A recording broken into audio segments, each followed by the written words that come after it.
my full review of The Sims 4 Life and Death. I did get a chance to play this pack early thanks to the EA Creator Network. What's up, boo? Welcome back to my channel. I hope you're having a great day. If you're new to my channel, welcome to the dark side. Now, if you don't know anything about this pack, The Sims 4 is finally updating their system with death and rebirth. So I'm gonna go through the world, gameplay, cast, build, buy, tell you my likes, tell you my dislikes, and also point out some things that I thought, you should know about this pack. And at the end, tell you if it's worth it or not. Let's go ahead and jump right in.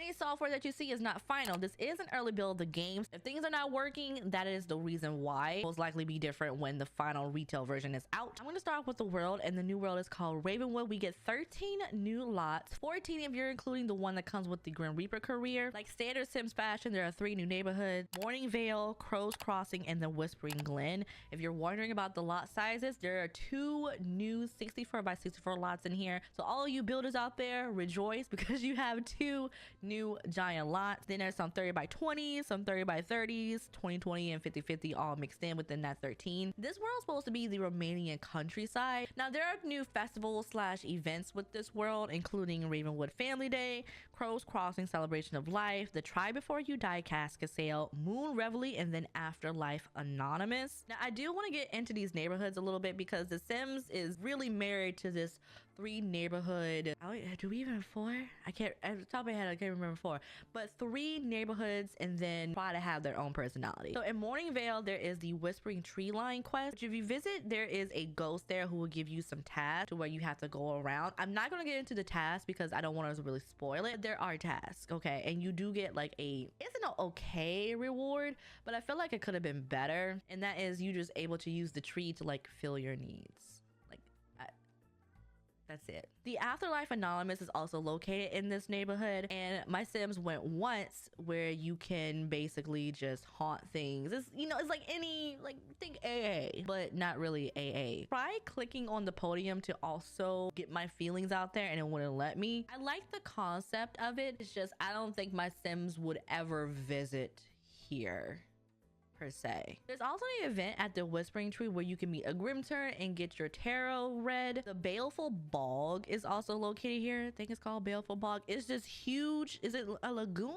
It's a huge lagoon and your Sims can swim in it, but they also can use this as a form of rebirth. If you want your Sims to use the rebirth system, you can actually do this from the bog, but you can also have an out-of-body experience where your Sims will temporarily become a ghost. And it does tell you that don't do it too many times because it could become permanent, and you don't probably want that. So yeah, there is also a bell tower, so it's kind of like a central quad. I don't want to say quad, but there's a bell tower here. You can go and ring the bell. It's a rabbit hole and some ghosts and spirits will come, but that's about it. During my playthrough, my Sims did live in a specific area. If you want to see my full complete playthrough, that video comes after this one, but it's kind of basic. There are some ruins here. There's a lot of deco houses. I think 4 of the lots are located here. There's a quad where one of the ghost cow plants are, and then there's a crypt. All the crypts in this world are the exact same thing. They're the exact same thing. You can explore them, you can sleep in them, you can of course woohoo in them, you can name them, you can put urns here. So if you don't really want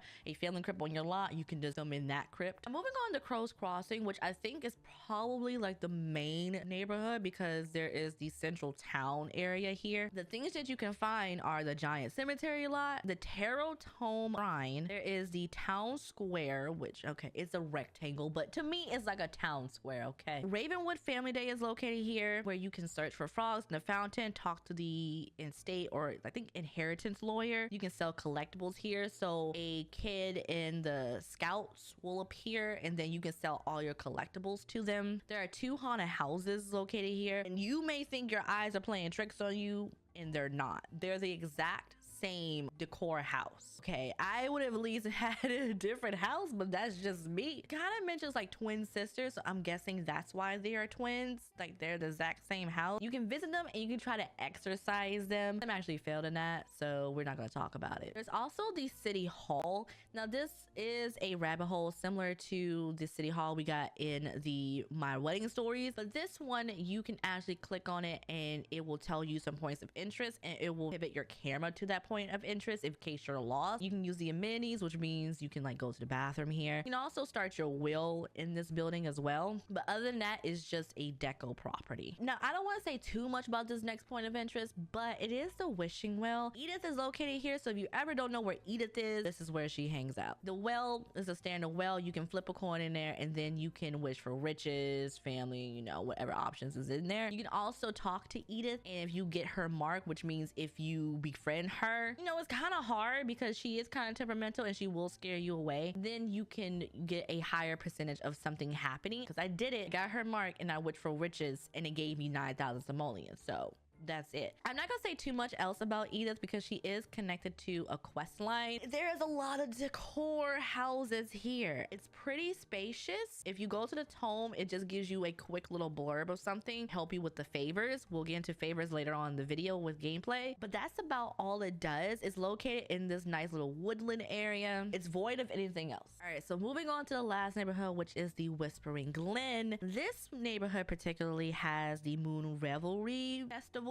where your Sims will get naked and they will rejoice at the moon. You can moon bathe here. You can get into the water, which kind of glistens in the moonlight. There is some food, there is some dancing. I think there was a guitar that popped up, but that's about it. The Ancestor Monument is also here, so if you watch the trailer, that giant face is here. You can click on it and view it. I think there was like a buff or a notification, but other than that, you really can't do anything with it. I was kind of disappointed that that was the only thing that you can do. When we say Romanian countryside, this is the countryside of the world. Now, there is a lot of open space. A lot. One of the 64 by 64 lots is located here. The other one's located in Crow's Crossing, and that has this current cemetery lot, which is a lot type. There is a small lake slash lagoon. I don't want to say lagoon, but it's like a small lake kind of the center of this neighborhood. You can't swim in it, but you can fish in it. You can swim in the lake in front of the monument, in front of the ancestors monument, but swimming in that lake, you can't do it. And I wish you could. And then there is the gemologist statue, which kind of takes you on a favor as well, favor quest. I won't say too much about that as well, but I do wish it was a little bit more with that. If there is, I didn't encounter it, but I wish there was more to it than just reading what it says and then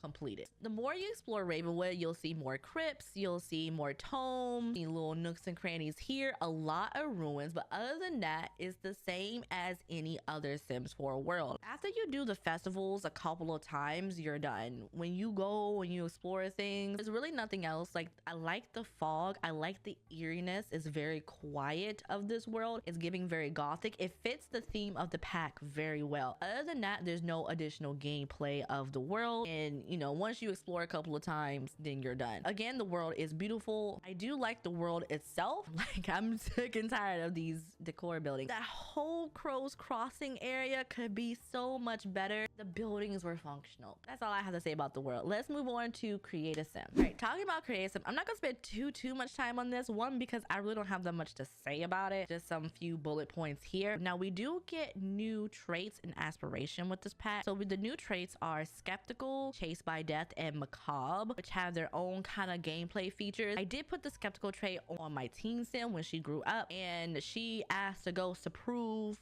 her powers. Like, bro, okay. The chase by death, you're always gonna have this buff kind of in the back of your mind that death is very close to you. And the macabre trait was like the first trait I put on during my playthrough, and my sim was just like, I hate the sun, why am I outside? The traits are actually trading. Is that a word? Is it? I don't really know, but I hope that makes sense. Your Sims have some individuality when they put these traits on, okay? Some gameplay individuality, because, you know, before it's just like, okay, cool.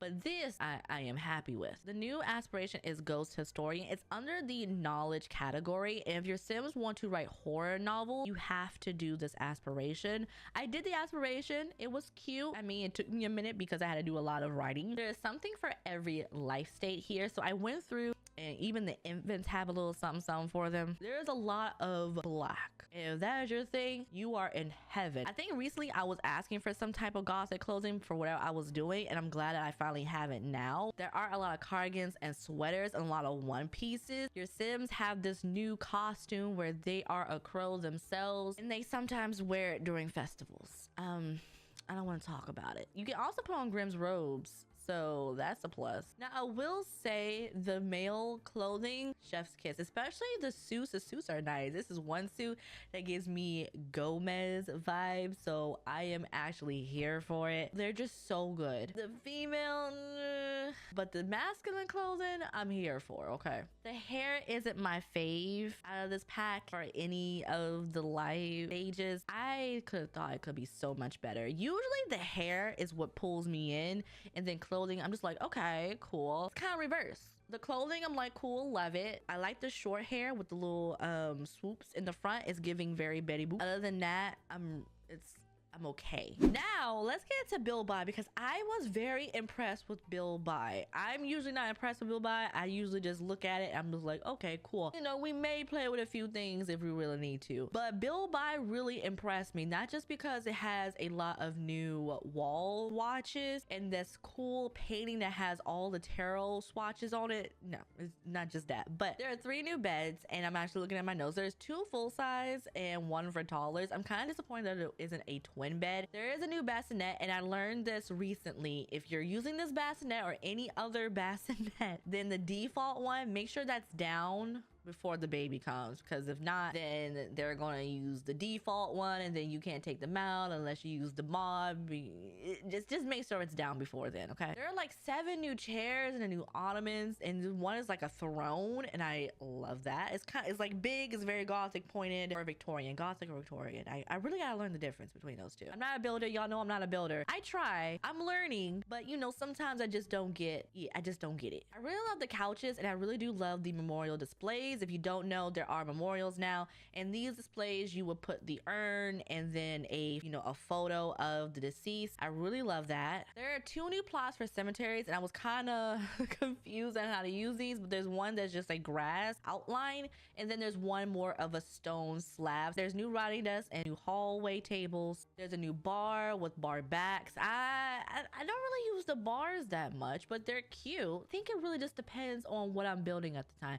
If I ever build, y'all know me. Okay, if I'm building, actually I don't know what that means. Yeah, anyway, moving on. Of course, there's new kitchen stuff and bathroom stuff, new cabinets, a new gas stove. I do like the details on the cabinets themselves and the stove. The bathroom's kind of simple, like a nice matte black as its first swatch, and then of course there is a new tub, new shower, new sinks. There's 2 new swing sets and monkey bars. I guess for the kids, and the swing set for the adults. I am a huge fan of swing sets. I like swinging, so you may see my symbol there once, twice, 3, 4. You know what, just know that I like swing sets. Okay, there's a memorial cannon that you can use. There is a functional crypt that comes in 3 swatches. Now with the crypt, it is one of the new woohoo spots. Actually, it's like the only main woohoo spot, not including the ghost woohoo, that you can do any object. There are a ton of new headstones that your Sims can choose from to make the cemetery of their dreams. There's this new floor decal that shows pipe to give your builds a kind of decaying effect. And there's this little decor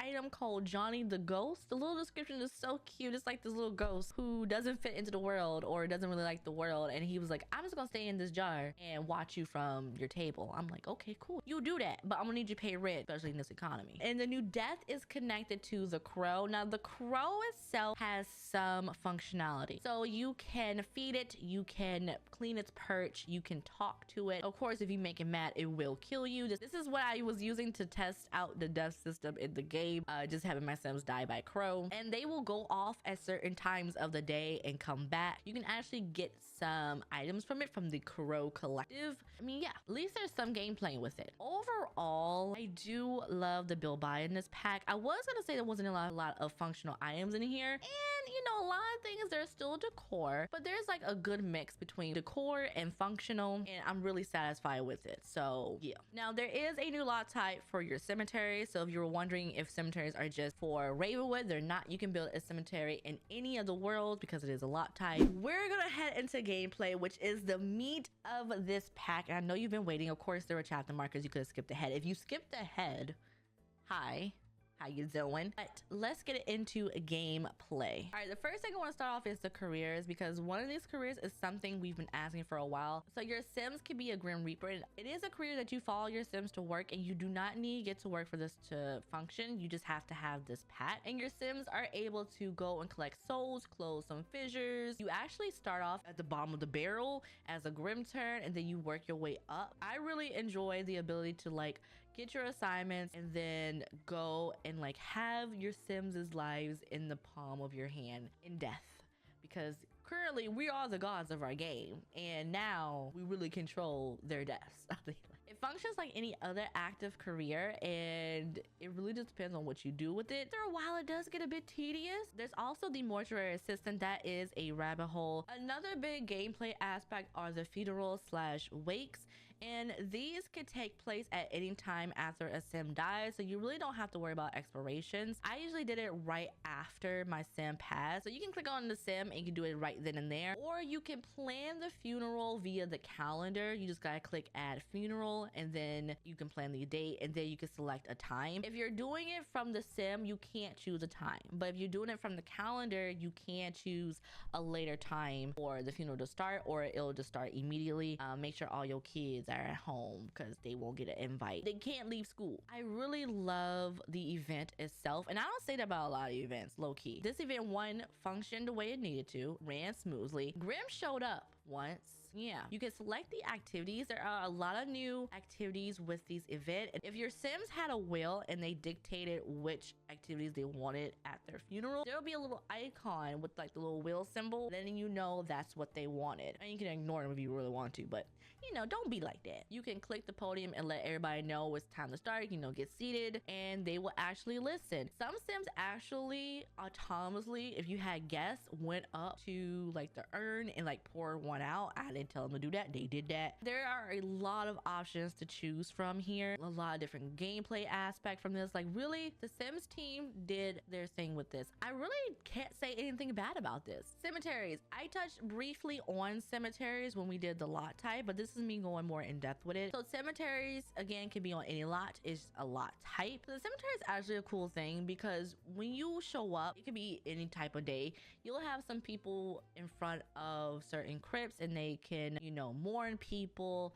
When you yourself are ready to put your beloved or whoever here, your enemy, your nemesis, it couldn't matter. Ooh, okay, there are some options that you can do on the actual headstone. You can like move things and adjust things and build by. You can mourn deceased. You can tend to their gravesite. I did not mention this during build by, but some of the headstones have these swatches where moss could appear on it, you know, just to give it that growth feeling. Not all of them, but some of them do. Now the next thing I really want to talk about, but because it was not working in this build, again, it is an early build, I could not experience rebirth in the game. We will play with rebirth when I actually have the pack, you know, the release version, but for right now I can't say anything about the rebirth system in this video. So the next thing is probably like the biggest things, and that is the update to Ghost with this pack. Now ghosts have been a thing, I want to say since, wow, 10 years, the beginning, you know, but they really were just there. I can't remember the last time Ghost ever got. It may have been a while, and maybe some things sprinkled here and there throughout the years, but nothing like this. And ghosts are now, I want to say, fully seen as an occult in the game. So when your sim expires, you can choose to have your sim as a playable ghost or a free roam ghost, and you'll just see them out and about. But if you choose to control your ghost, ghosts now have ghost mastery and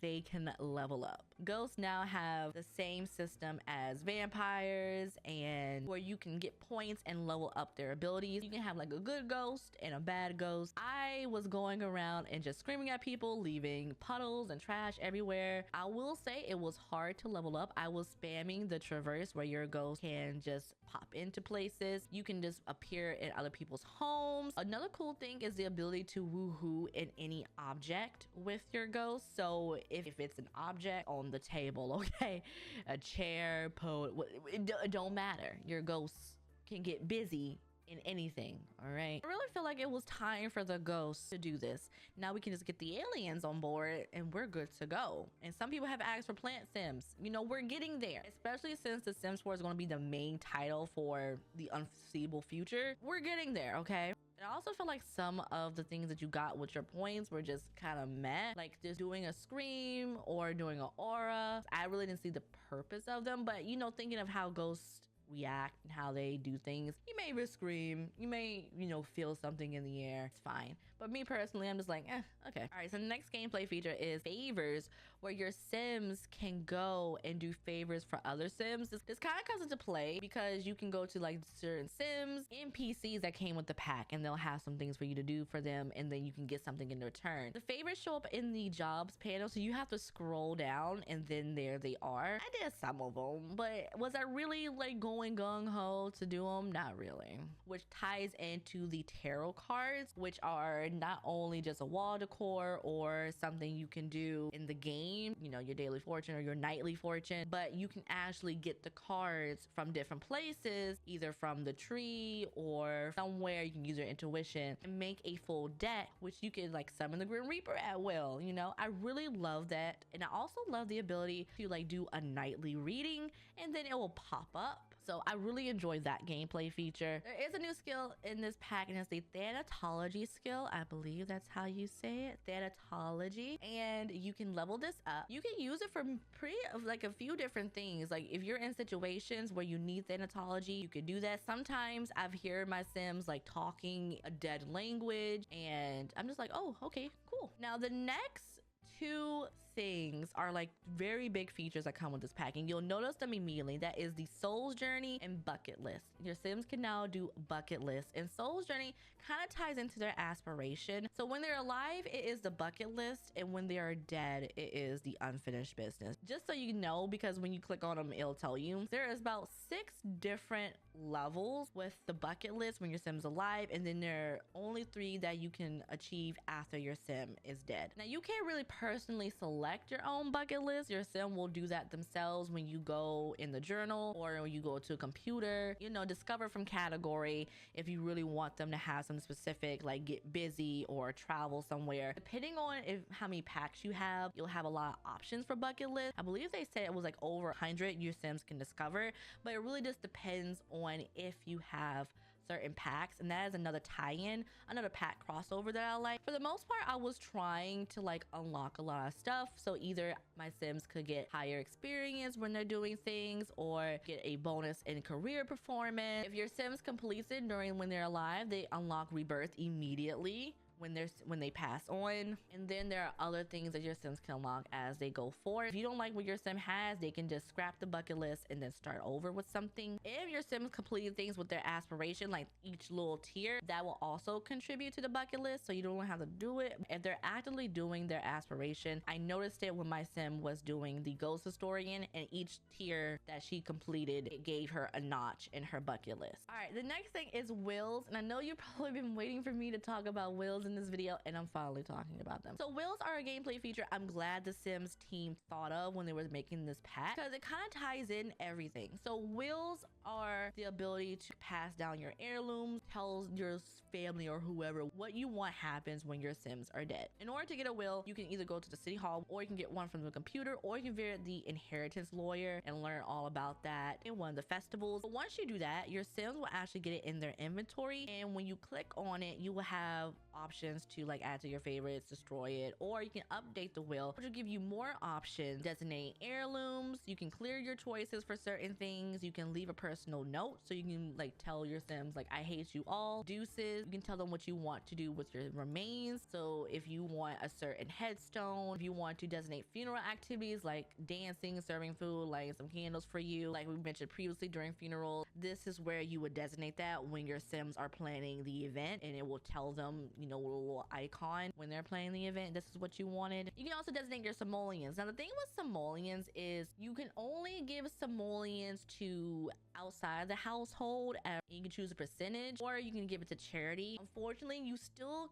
can't give it to individual sims if they're living inside your current household, because the household funds is like the only funds that is currently in the game. And I'm kind of upset about that, because if there was a time to add this functionality in where sims can have individual accounts outside outside of the household, this will be the pack. Because what if you had all this money, family is ungrateful, and you're dead? You don't want to leave that to them. I mean, you could give it all to charity if you really want to, but you want to give it to like that one grand whoever who came to visit you and talk to you and all the other stuff and never forgot about you. You want to leave them money. You don't want to leave anybody else money. Like, you get it, right? You get it. Also, quickly, if your grandparents are still alive or anybody in your family, tell them you love them, spend some time with them, because nothing is certain except for taxes and death.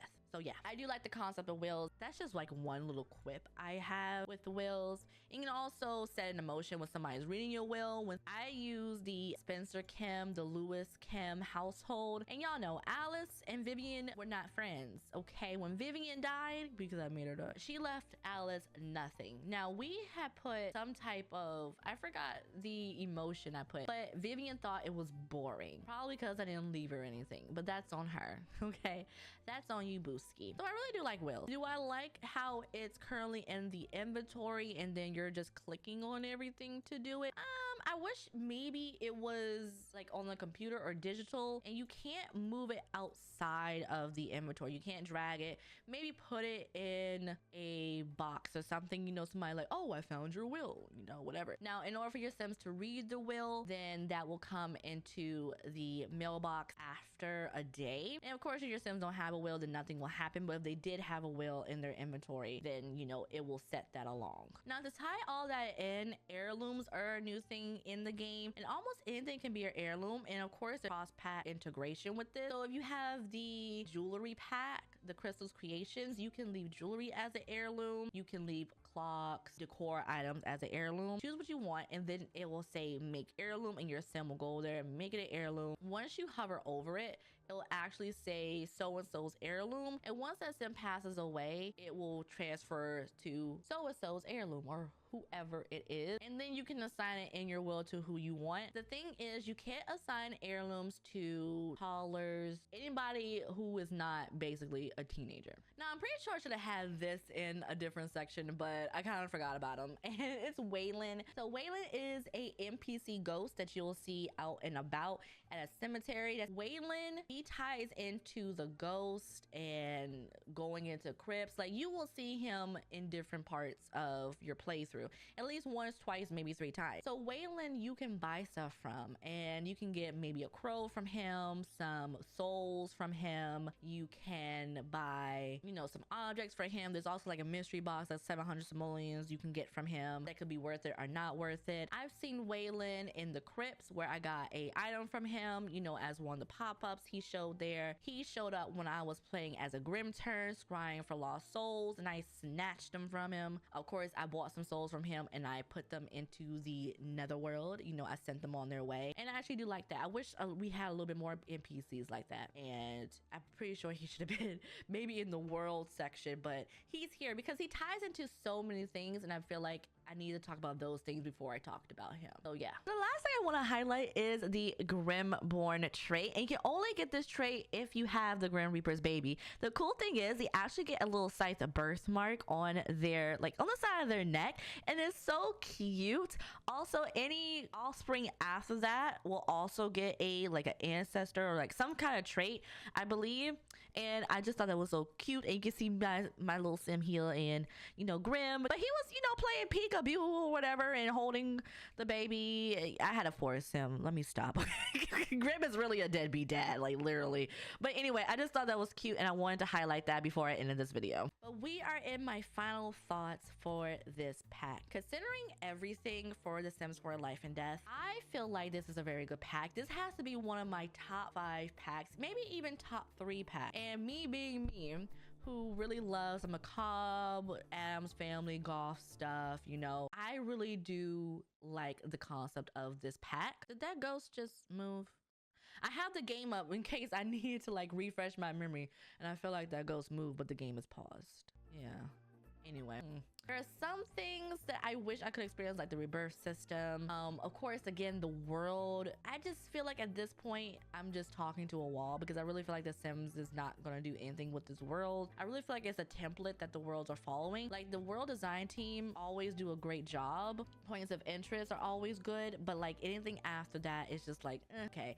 I'm not a big fan of festivals. I really will get tired of festivals after a while. I'm gonna go to the festivals now. Cass and Bill Bai, they both have their moments. And I was really impressed with Bill Bai, like I said before. For the most part, I give the pack an 8 out of 10 overall. She's good. She's great. From what I saw, and I feel like I experienced a good chunk of the pack, I feel like the expansion is worth it for its theme, but for its price tag, not so much. Because at this point, if you have all the DLC in The Sims 4, you spend over $1,200. Okay. And if you look at it objectively from like microtransactions and DLC, 40 bucks just for one single DLC is kind of steep, and it's getting pretty expensive. Last year, before almost all games went up to like 70 bucks and so on and so on, these packs were $10 shy of the average price for a full-fledged game. But the DLC, $39.99. Okay. Is this a must-have pack for The Sims 4? I say yes because of the themes and what it expands on. I'm a firm believer that devs should eat and get paid, but if you ain't got it, baby, you just don't got it. So just wait. But if you do got it, go ahead and get it. If you like this review for The Sims 4 Life and Death, make sure you subscribe and you like and you give this video some love, because again, The Sims 4 is not going anywhere and we're always gonna get some new DLC. So if you want more reviews, show me that you want more reviews. And if you made it to the end of this video, put the coffin emoji, and I'll see you next time. Bye, boo.